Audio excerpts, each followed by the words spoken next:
Good morning, church. Happy Thursday. It's nice again to be with you today. And we're looking at Joshua chapter 9 today.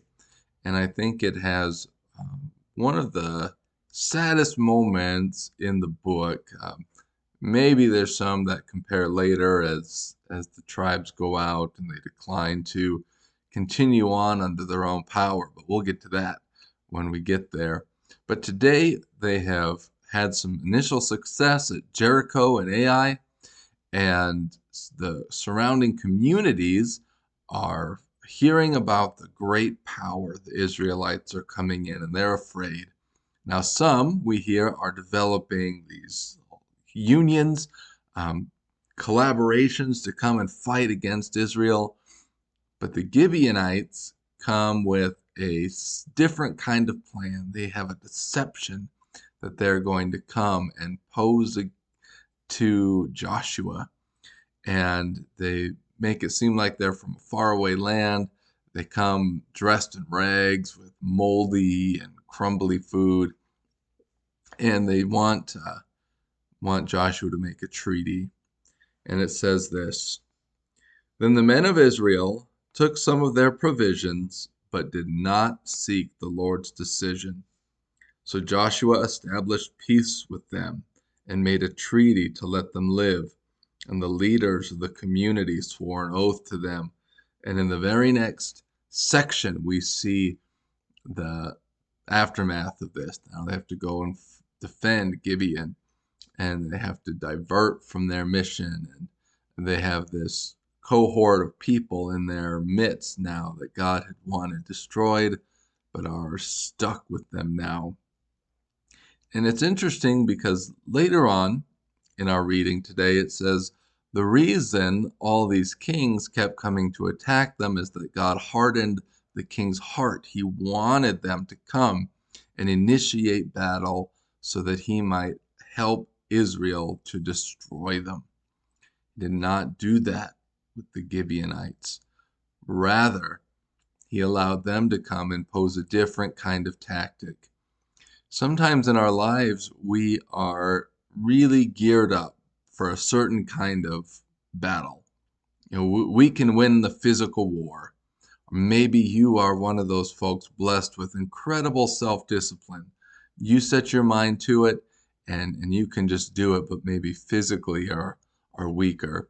Or there's always some element in our lives that's weaker than the rest. And that is where perhaps the enemy will come and tempt us. God would allow us to be tested in that area. And like King David, great man of battle, wonderful warrior, strategist, trusted God explicitly in those things. But he had a back door in temptation that cost him. Same thing with Joshua and the Israelites now. They are ready for war. They were not ready for this deception. They did not take it to God. It reminds us that there's nothing outside of the arena that should be taken to God. Whether it's a physical challenge, an intellectual challenge, whatever it is, we need to be taking it to God, because if we just look at the evidence, this is what Joshua and these guys did. They said, well, your story checks out. Look at you. You've got rags, your food's crumbly, everything looks good. We don't know the people around here. They couldn't have known what they looked like or sounded like.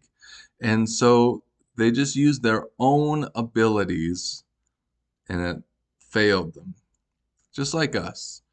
If we just rely on our own strength, we're not going to make it. We're not going to get there because we need God's wisdom in us. We need to function through His strength and His purposes. Just look at the amazing battle that He won for them in chapter 10 when the sun stands still, and then in chapter 11 when they just are, God is doing these amazing things for them when they trust Him. Now, this is the last point for today. Did they mess up by making a treaty with Gibeon? They sure did. Did that mess up stop God from continuing to work on their behalf and enabling them to move forward? No. God was always there with them. He will always be with us too, because folks, you and I, we're going to mess up from time to time. We're going to make mistakes. And the last thing that we want to do if we make a mistake is to say, oh, I blew it. Now God doesn't love me anymore. He's not for me. That's not right. Just look at Joshua. They messed up. To look at the Israelites in general, they messed up a lot, but God continually was willing to come with them. Now, it took sometimes pleading, intercession, and it can be like that. And did messing up have long-term consequences for Joshua and the Israelites? It did. Some of our mistakes can carry long-term consequences, but that does not mean that you are not forgiven, and it does not mean that God is no longer with you, just rather that in his justice mixed with his mercy, that the pain of bad choices can linger with us, but we trust that the goodness of our God helps us overcome all of those things. So trust in him today. Take it to him, whatever problem your life is facing. Don't try to do it in your own power. And know that in the times where in the past you have messed up, God has forgiven you if you have sought repentance, and he is with you and working for your good.